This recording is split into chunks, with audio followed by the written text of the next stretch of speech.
gikan sa mga producer sa mga award-winning o top local news program ang GMA Regional TV.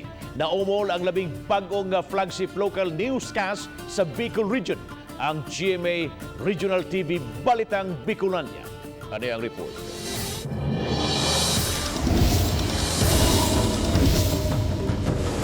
Sugod sa Pebrero 1, masaksihan na ang Kapuso Pioneering Weekday Newscast alang sa mga viewers sa Bicolandia sa mga adlaw sa Lunes hangtod sa Biyernes matag alas 5 sa hapon. Giproduce kini sa mga Bicolano nga ihatod alang sa mga Bicolano. Ihatod kini nila ni Rain Palino, Jessie Cruz ug Catherine Henry ang mga anchor sa Balitang Bicolandia. Ubanan sila ni Charmaine Regiles ug sa halapad nga network sa mga stringers sa tanang suok sa Bicol Region. Mato ni GMA Regional TV and Synergy First Vice President and Head Oliver Victor B. Amoroso nga modagan sud sa duha ka tuig ang gihimong pagpangandam aron malusad ang labing bag-ong newscast sa GMA Regional TV karong Lunes.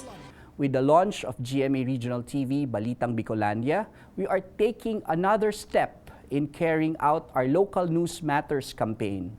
And we hope that we can further provide serbisyong totoo to more viewers and communities in the Bicol region. Diyos mabalos. Sa pagtuyok sa katuigan, ang GMA Regional TV miuban sa mga viewers sa tanang rehiyon sa paghatod sa mga lokal nga balita gikan sa nagalain-laing dapit sa nasod nga naglakip sa mga dagkong dakbayan ug lalawigan sa Bicol Region.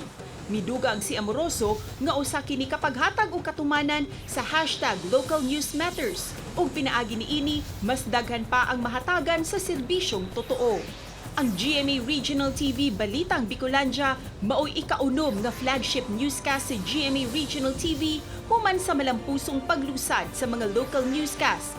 GMA Regional TV Balitang Amianan, Balitang Bisdak, One Western Visayas, One Mindanao ug GMA Regional TV Weekend News.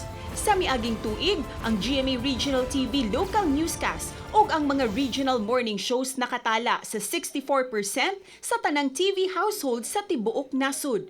Gibana-bana kini nga moabot sa 46.8 million viewers subay sa Nielsen Philippines TV Audience Measurement Total Philippine Data gikan sa Enero hangtod sa Disyembre sa tuig 2020. Cecil Kibod Castro, Balitang Bisdak.